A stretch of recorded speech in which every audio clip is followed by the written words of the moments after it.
Back in the 1970s and 80s, Barbara Mandrell wasn't just another country star. She was the country star. A powerhouse voice, a master musician, and a woman who redefined what it meant to be bold and beautiful in a man's world. Her charm could light up a room, her confidence could silence a crowd, and her ambition could outshine even the brightest Nashville lights. She was untouchable, unstoppable, and unforgettable. For years, Barbara Mandrell was everywhere, on the charts, on TV, on tour, and in the hearts of millions.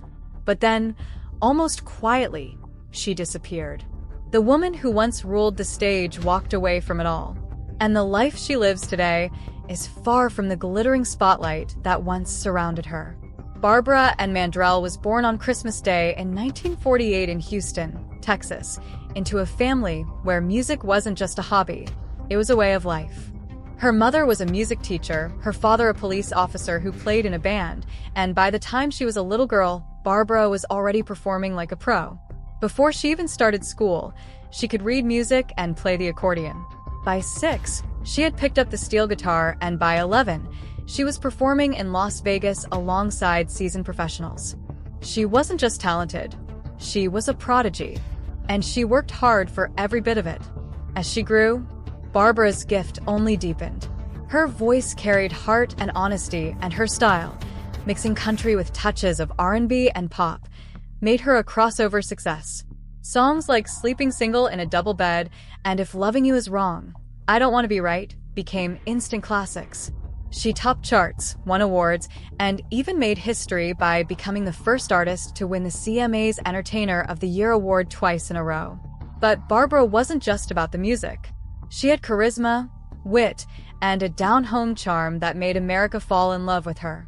That's what led NBC to give her a primetime variety show, Barbara Mandrell and the Mandrell Sisters, alongside her siblings Louise and Earlene.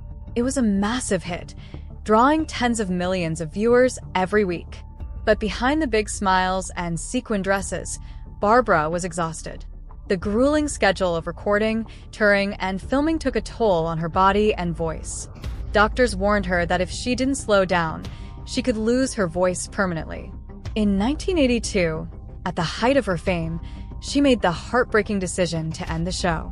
It was the first real sign that Barbara's endless energy was running low.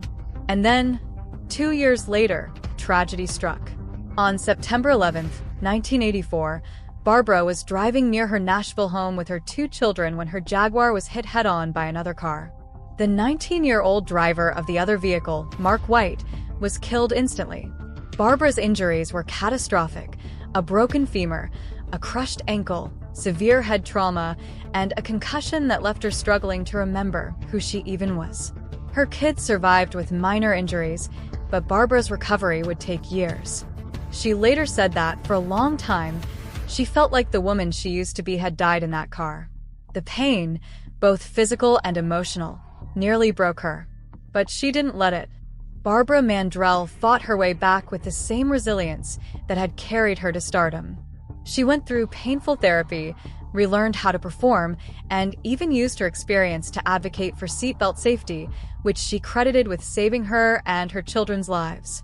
Still, the aftermath wasn't easy. Public backlash hit when she was forced to file a lawsuit against the other driver's family, a legal requirement tied to her insurance claim, but many didn't understand that. It was one of the hardest moments of her career. Even after she returned to the spotlight, Barbara knew something had changed. The fame that once thrilled her now felt heavy. In 1997, at just 48 years old, she decided to retire for good after a final performance at the Grand Ole Opry. She sold off her instruments, turned down offers, and walked away with grace. She said she wanted to live a life that wasn't about applause, but about peace. Today, at 75, Barbara Mandrell lives a quiet, deeply private life. She rarely gives interviews, doesn't record music, and has long stepped away from Hollywood. Instead, she focuses on faith, family, and simple joys, gardening, painting, and spending time with her grandchildren. She's been married to her husband, Ken Dudney, for more than 50 years, a love story that began when she was just 14. Their marriage, tested by fame, injury, and time, has remained one of country music's most enduring partnerships. Still, there's something bittersweet about how it all ended. Fans often say it feels unfair that a woman who gave so much, who broke barriers and paved the way for countless artists, now lives in such quiet obscurity. While her peers like Dolly Parton and Reba McEntire continue to fill arenas and appear on TV, Barbara has chosen silence.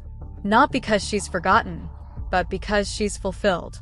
She once said, "I've had my time, I've sung my songs, and I'm grateful for every moment." In 2009, she was inducted into the Country Music Hall of Fame, and in 2022, she made a rare appearance at the Grand Ole Opry to celebrate her 50th anniversary there. She didn't perform, she simply stood on stage, smiling, soaking in the applause one more time. Carrie Underwood and other artists paid tribute to her that night, calling her a trailblazer. And as Barbara looked out over the crowd, she said softly, "The Opry feels like home."